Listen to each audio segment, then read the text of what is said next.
Welcome to more pricing strategy breakdowns of different products. The difference between a price point and a pricing is that the price point is the dollar amount and the pricing is everything around it that leads a customer to think that's great value, let me buy it, rather than, that seems really expensive or suspiciously cheap. What you want to do is fall in that middle sweet spot, and we're going to go through how you can do that if you're a florist.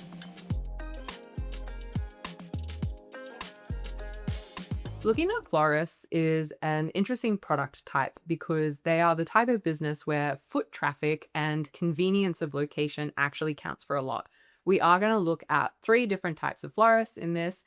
All of them obviously sell online because I've got screenshots of their website. One of them exclusively sells online, and two of them have shops where you can go in and pick up the flowers as well. Or if you're just walking past, get one of the bunches that they've made for the day. Today's episode is actually inspired by the fact that I went to buy flowers for a friend's birthday quite recently, and I was out and about. I knew that I needed to pick some up, and all I did was Google florist near me, and I went to the physically closest retailer. They actually have the least amount of effort put into their website, which leads me to believe that that is also based on the location. If you're in Sydney and you know the Town Hall Tunnel, they are in there. So they are in a tunnel that funnels everyone to one of the busiest train stations. And so they are very convenient to just drop in and pick something up. So I am going to talk a little bit about the in-store experience when I get to them. Okay, let's start with the first florist.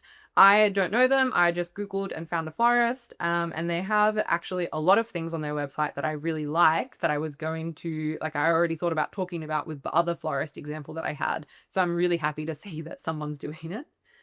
What we have here is shop by occasion and shop by theme. So I got birthday flowers for my friend, right? And you might think, what makes a bunch of flowers for a birthday versus for Valentine's Day? Maybe it's the colors, maybe it's the ribbons, but they've already kind of done that here. So if you are overwhelmed, maybe you are a man buying enough flowers for a woman and you don't know what to get, they've already broken down a lot of the decision making for you. And this is convenience. Convenience is a value proposition, and convenience does play into price point. The more convenient you make everything around the flowers themselves, the more you can actually charge for them because the service quality is higher. Okay, so they are kind of expensive, $169 for these flowers. Some of them do get more expensive. You know, we've got $229 here.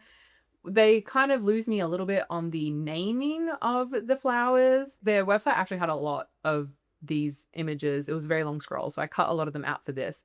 They did have some that were named after like girl's birthday, boy's birthday, things like that. And then they have ones like this, which is just emerald. And that's not informative as a name. It doesn't tell me what I'm getting. Pool party, kind of nice. Maybe I'm going to a pool party. Looking at the image, it's probably more that it's just themed, colorful. Pool party colors. They do have some good stuff on this website, which is sadly too small. I really think they should elevate it in literal terms of bring it to the top and make it bigger to make it stand out more.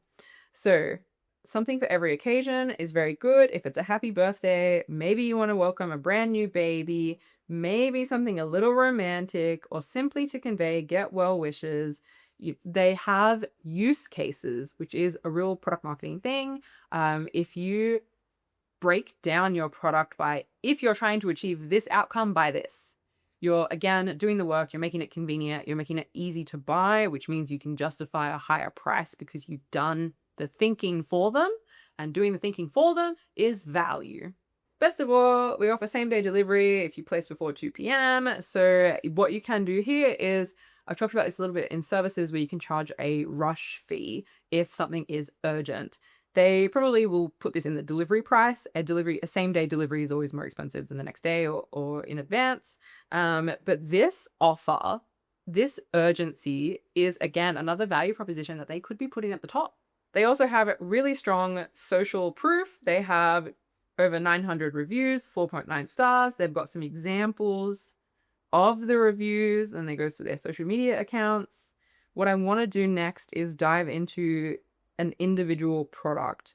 And one thing that I missed on the screenshot of the homepage is this banner at the top of the website, which shows a price point for delivery to all Sydney suburbs, kind of assuming that if you're not in Sydney and they had other locations, the website might localize that, but I don't know. They also have in the menu here birthday sympathy gifts. That could expand out, I think, in my opinion. So then we have the picture, very nice. Considering that it's flowers, I think we could get rid of some of this white space. And you might think, is this design or is this pricing? This very much is kind of an overlap between pricing and design because I want to know what I'm getting. With flowers, it is seasonal, so you will never get exactly what's in the photo. They're handmade. Everyone is like slightly different. No two flowers are the same. But I want a really good look at, how dense is it? How many flowers are included in it? How pretty is it? How good is your styling? And so that should be focused on a bit more. There's also lots of add-ons. That's fine. We have our total on display. Then we have our product details, which again, this should be moved up, made bigger. My biggest pet peeve is small text on websites. Let's not do it. Send the prettiest bouquet in town just for you, which is the name of the flowers here. It features gorgeous pastel tone blooms, carefully designed into a beautiful front-facing bouquet. So what? This should be a comma in the content where it says a beautiful front-facing bouquet, great for your entryway. I can think of an example of a rounded one. It's like great for a dining table, great for somewhere where you're seeing it from 360 degrees. Give me the so what? And that's how you get to the next level of value proposition. Just for you features Colombian roses, I can't say these words, and other seasonal blooms. You can also choose the option to include an elegant glass torpedo vase, and we will design your bouquet into the vase for delivery. Flower types, vary due to seasonality, blah, blah, blah. There's just, they're almost there on some of these things, which is kind of the like, let's have another go and see how we go. Okay, our next option is our online only version of Lovely. So they do florals and gifting kind of all in one. Make their day. That is the value proposition. That is the outcome we are trying to get to. Very good that this is in the H1. We also have here another same day delivery, 7 days a week, order by 4 p.m. A value proposition, urgency. If you need it today, we can do it. Okay, explore our world-class unboxing experience with beautiful fresh flowers and unique personalized gifts delivered to their door.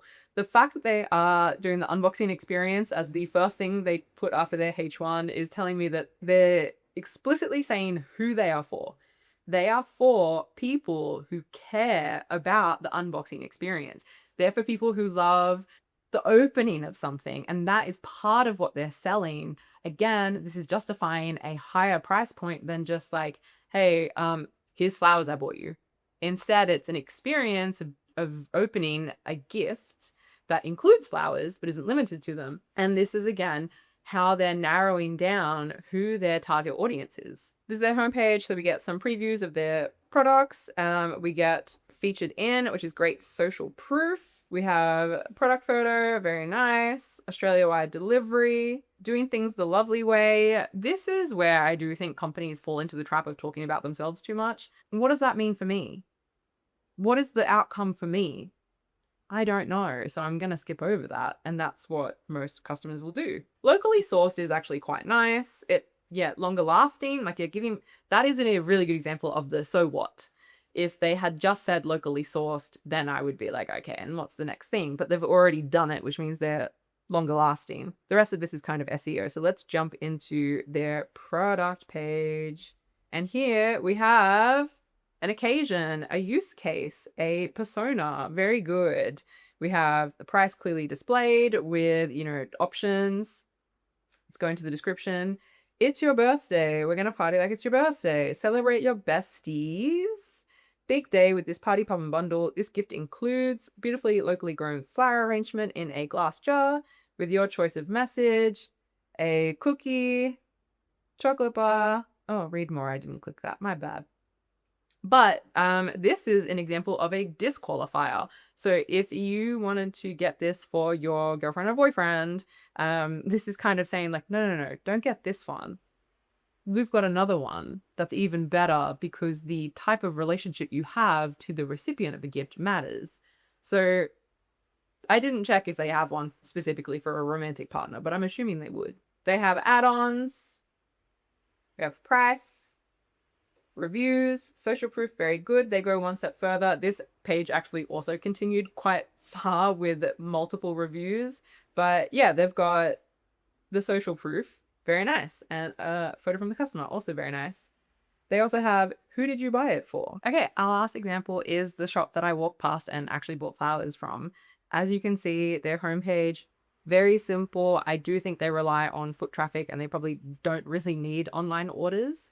They have same day delivery, order before 1 p.m., same day delivery. They have some collection here. This is actually, I didn't cut anything out. That's their whole front page. And that's really it. So let's go straight to the product page. The naming has nothing really to do with a gift giving occasion. That's something that they could improve on. And the description is a mixed floral bouquet with delicate pink tones featuring a mum chrysanthemum as its focus flower. So that's nice. They tell you you will definitely get this one thing in the focus. The rest is kind of open to what's available. And that's it. So let's talk a bit about the in-store experience for florists. Basically everything that we covered under the website in terms of use cases, personas, disqualification, qualification, making sure people know that, yes, this is what I'm looking for. This is going to do the job I want it to do, can also be done with in-store signage. Think of it like when you go to buy a card and it has like for him, for her, anniversary, wedding, Christmas, birthday, new baby. You can do that same kind of categorization in your store and have very clear product marketing, which is personas, use cases, value propositions, and use things like urgency and convenience to drive higher prices. It doesn't matter as much. You might think that a high-end florist has beautiful interior design. That's a cost to your business. That's not a value proposition to your customer. So even if you can't afford a beautiful store, if you've got something really bare bones, you can go above and beyond with the mental labor of your customers to justify higher price points, even if you don't look higher price point as a store. I hope you found this helpful if you're a florist or even if you're not a florist, and you can make sure that you're getting the right prices for your products by using pricing strategies around the price point. If you enjoyed this video and if you learned anything, please like and subscribe.